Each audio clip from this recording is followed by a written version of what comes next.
Azlan Adnan, MA presents Eating for Better Mental Health: How Diet, the Gut Microbiome, and Everyday Habits May Shape Mood, Resilience, and Brain Health. Tuesday, 25 August 2026. The mind is not separate from the body. Mental health is often discussed as though it exists in a compartment separate from physical health.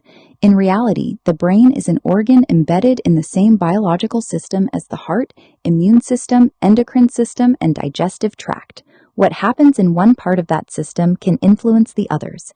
Depression, for example, is not simply a matter of being unhappy or having a negative outlook.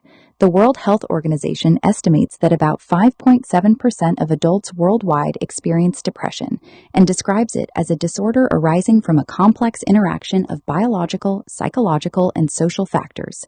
Depression can alter sleep, appetite, energy, concentration, and physical activity, while poor physical health can in turn increase vulnerability to depression. The scale of the problem is reflected not only in diagnoses but also in treatment. In the United States, 13.2% of adults reported using antidepressant medication during the previous 30 days in 2015 to 2018. The figure was 13.8% in 2017 to 2018, continuing a long-term upward trend. These figures should not be interpreted as evidence that antidepressants are undesirable. Rather, they illustrate how common mood-related disorders and their treatment have become. Against this background, an increasingly important question is whether some of the foundations of mental health may be found not only in the consulting room or pharmacy, but also in the kitchen. The gut and brain are in constant conversation. Anyone who has experienced a nervous stomach before an important meeting, felt nauseated during intense anxiety, or developed diarrhea during a period of acute stress has experienced the gut-brain connection directly. The relationship is biological rather than metaphorical.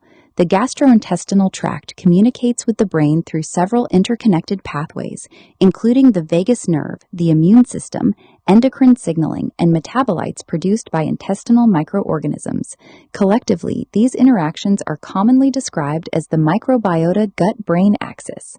The gut microbiome is an extraordinarily complex ecological community containing bacteria, archaea, fungi, viruses, and other microorganisms. Rather than functioning simply as passive passengers, these organisms participate in digestion and metabolism and produce a variety of biologically active compounds. Among the most important are short-chain fatty acids, including acetate, propionate, and butyrate, which are generated when particular gut microorganisms ferment dietary fiber. These compounds influence the intestinal barrier, immune activity, and metabolic signaling.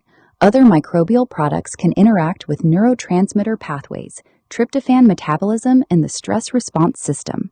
This does not mean that gut bacteria simply manufacture our emotions. The human brain is vastly more complicated than that. Rather, the microbiome forms one component of a multidirectional biological network through which nutrition, metabolism, immunity, and brain function interact. What happens when the microbial ecosystem is disturbed? Researchers have found differences in gut microbial composition between people with depression and healthy controls. A large systematic review and meta-analysis encompassing 44 studies, more than 2,000 people with depressive disorders, and almost 2,800 controls, found measurable differences in the gut microbiota, although the precise microbial signatures were inconsistent. That qualification is important. It would be premature to say that an abnormal microbiome causes depression. Depression itself can alter eating patterns, sleep, physical activity, medication use, and stress physiology, all of which can influence the microbiome. The relationship is therefore probably bidirectional. This is one reason why simplistic claims about a particular bacterium being a depression bacterium should be treated with caution. The microbiome is an ecosystem rather than a collection of isolated species, and its behavior depends on diet, host biology, geography, age, medication, lifestyle, and countless other variables. Nevertheless, the evidence increasingly supports the idea that maintaining a diverse and metabolically healthy microbial ecosystem is relevant to overall health, including brain health. Fiber, feeding the organisms that feed us. One of the most useful ways to think about diet and the microbiome is to ask not merely what a food does to us, but what it does to the microorganisms living inside us. Dietary fiber is particularly important because many forms of fiber escape digestion in the small intestine and reach the colon, where they become substrates for microbial fermentation. A diet rich in vegetables, fruits, legumes, whole grains, nuts, seeds, and other minimally processed plant foods therefore supplies the microbiome with a much wider range of fermentable substrates than a diet dominated by refined carbohydrates, processed meats, and packaged snack foods.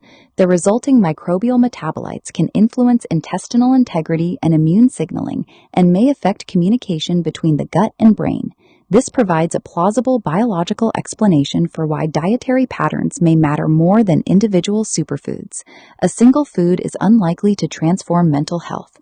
A diverse diet eaten consistently over months and years has a much greater opportunity to influence the entire metabolic environment.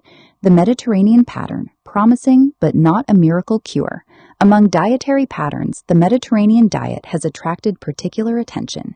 Its traditional form emphasizes vegetables, fruits, legumes, whole grains, nuts, seeds, olive oil, and fish, with relatively modest quantities of red and processed meat and highly processed foods. It is therefore not merely a list of individual foods, but an overall dietary pattern. Observational research has repeatedly associated healthier dietary patterns with lower depression risk. A systematic review of 21 studies found that a healthy dietary pattern was associated with lower odds of depression, although the authors emphasized the need for stronger prospective and randomized evidence. Clinical trials have produced some striking findings. The landmark SMILES trial, for example, randomized adults with moderate to severe depression to either structured dietary support or a social support control.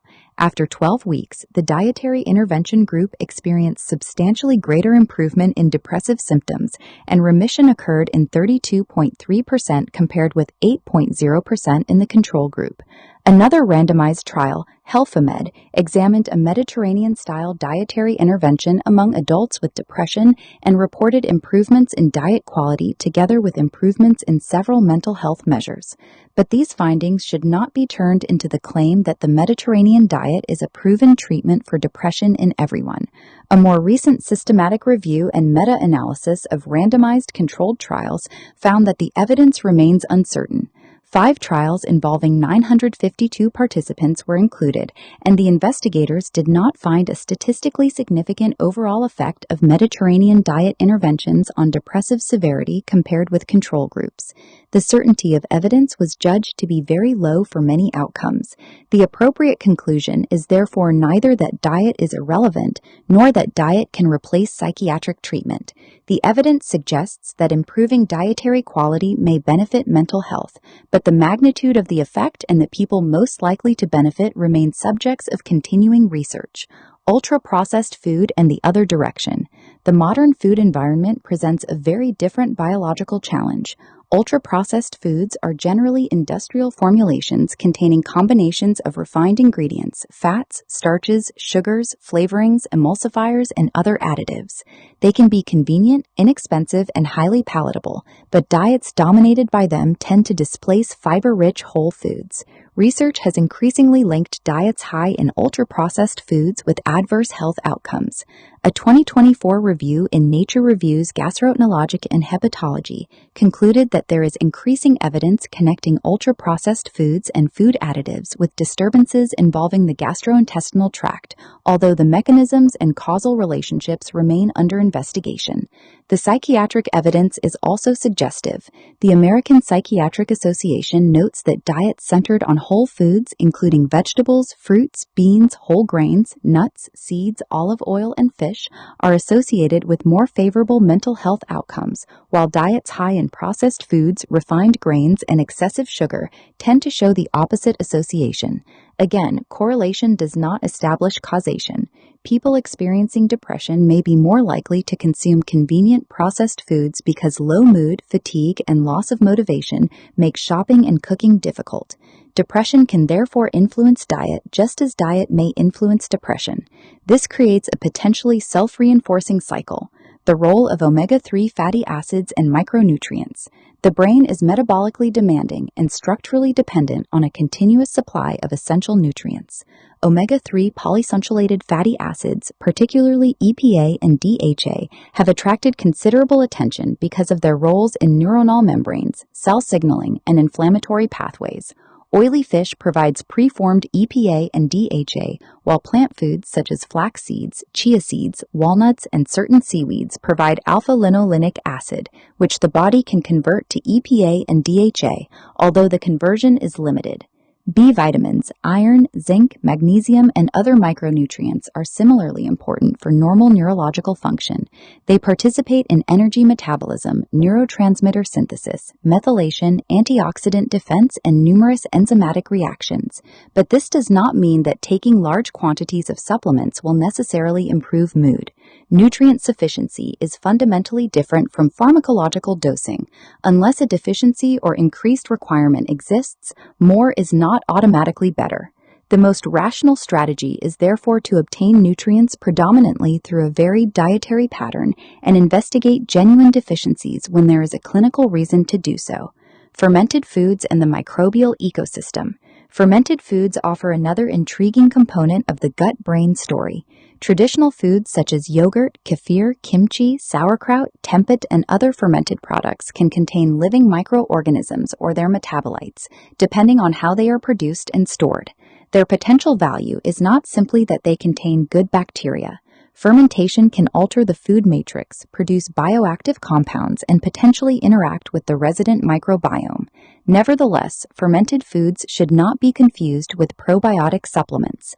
A food containing live microorganisms does not necessarily meet the scientific definition of a probiotic, which requires specific microorganisms to be administered in adequate amounts with demonstrated health benefits. The broader evidence on microbiome-targeted interventions is encouraging but still developing. A recent meta-analysis of randomized trials found that probiotics, prebiotics, symbiotics, and related interventions produced modest improvements in depressive symptoms overall, but the investigators concluded that the evidence remains insufficient to establish these products as treatments for depression. Another systematic review of 34 randomized controlled trials found a statistically significant overall improvement in depressive symptoms with microbiome-targeted treatments, but results varied substantially according to geography and intervention, illustrating why sweeping claims about probiotics should be avoided. Food is more than its nutrient list. There is another dimension to the relationship between food and mental health that is sometimes overlooked. Eating is a social behavior. Preparing a meal, sharing food with family, sitting down without a screen, visiting a market, growing vegetables, or cooking with friends can all create opportunities for social interaction, routine, and sensory engagement. The American Psychiatric Association has noted that the relationship between eating and mental health extends beyond nutrients and the microbiome to include the social dimensions of preparing and sharing food. This matters because loneliness and social isolation are themselves important determinants of mental well-being. A meal eaten alone in front of a screen is biologically different from the same meal prepared and shared within a supportive social environment, even though the nutritional composition may be identical. Food therefore operates simultaneously at several levels: biochemical, metabolic, behavioral, psychological, and social. Exercise, sleep, and regularity complete the picture.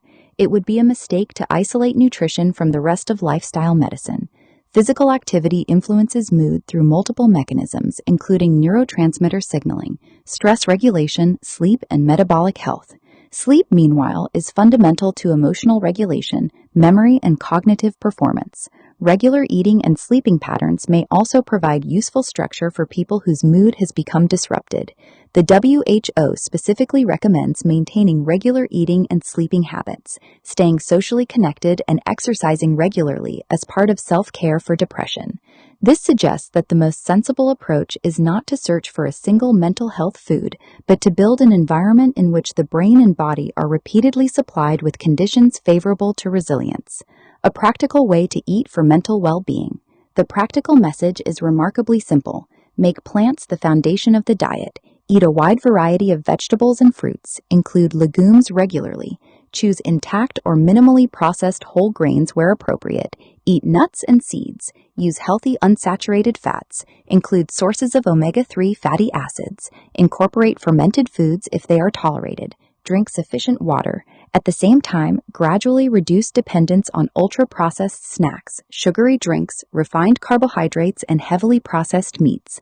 Variety matters because different plant foods contain different fibers and phytochemicals, which support different microbial communities. A colorful, diverse diet is therefore likely to be more useful than an obsessive focus on a handful of fashionable superfoods. It is also important not to turn healthy eating into another source of psychological stress. Dietary perfection is neither necessary nor realistic. A sustainable pattern followed consistently is more valuable than an ideal diet followed briefly. The limits of the gut-brain narrative. The popularity of the gut-brain axis has created an unfortunate temptation to exaggerate preliminary science. The microbiome is not a simple control panel for human emotions. There is no universally established optimal microbiome, no single bacterial species that determines whether someone will become depressed, and no probiotic capsule that can reliably substitute for evidence-based psychiatric care. The same caution applies to inflammation. Depression is associated with immune and inflammatory changes in some people, but depression is biologically heterogeneous. Not every person with depression has the same inflammatory profile, metabolic characteristics, or microbiome. Nutritional psychiatry is therefore best understood as an emerging field rather than a finished science. Food as part of a larger mental health strategy. The strongest case for eating well is not that food can cure depression. It is that nutrition is one of the modifiable foundations upon which physical and psychological health are built. A nutrient-dense dietary pattern can support cardiovascular health, metabolic function, gastrointestinal health, and brain function simultaneously. It can also encourage healthier behaviors around cooking, physical activity, sleep, and social connection. For someone experiencing clinical depression, however, dietary improvement should be regarded as complementary rather than substitutive. The WHO identifies psychological treatments and, where appropriate, antidepressant medication as effective treatments for depression. The American Psychiatric Association likewise maintains evidence-based clinical guidelines for the treatment of depression across different age groups. This distinction is essential. Telling a severely depressed person simply to eat better risks trivializing a serious illness. Good nutrition should instead become one component of comprehensive care. The plate as a daily investment in the brain. The emerging science of nutritional psychiatry is gradually replacing the old idea that mental health belongs exclusively to psychology, while physical health belongs to medicine. The brain eats, metabolizes, communicates with the immune system, and depends upon the rest of the body. The gut communicates continuously with the brain, while the microorganisms inhabiting the gut respond to what we choose to put into it. The relationship is circular. Stress can alter appetite and eating behavior. Poor dietary choices can influence metabolic and microbial processes. Those changes may affect inflammation, gut signaling, and brain function. Depression can then make healthy eating, exercise, and social engagement more difficult, reinforcing the cycle. Breaking that cycle does not require a miracle food. It begins with ordinary choices repeated often. More plants, more fiber, greater dietary diversity. Fewer ultra-processed foods, adequate essential nutrients, regular movement, sufficient sleep, and meaningful human connection. The ultimate lesson is therefore broader than eat for better mental health. It is that the distinction between feeding the body and feeding the mind is increasingly difficult to defend. Every meal is, in one sense, an intervention in the biological environment in which the mind exists. The author has placed this work in the public domain. It may be freely imported, exported, shared, distributed, edited, modified, or reformatted without explicit consent from the author. As a visually impaired person, the author asserts his rights under the Marrakesh Treaty to facilitate access to published works for persons who are blind, visually impaired, or otherwise print disabled. 2013, wipo.int. Share your thoughts in the comments below. Don't forget to like this video and subscribe to our channel to show your support.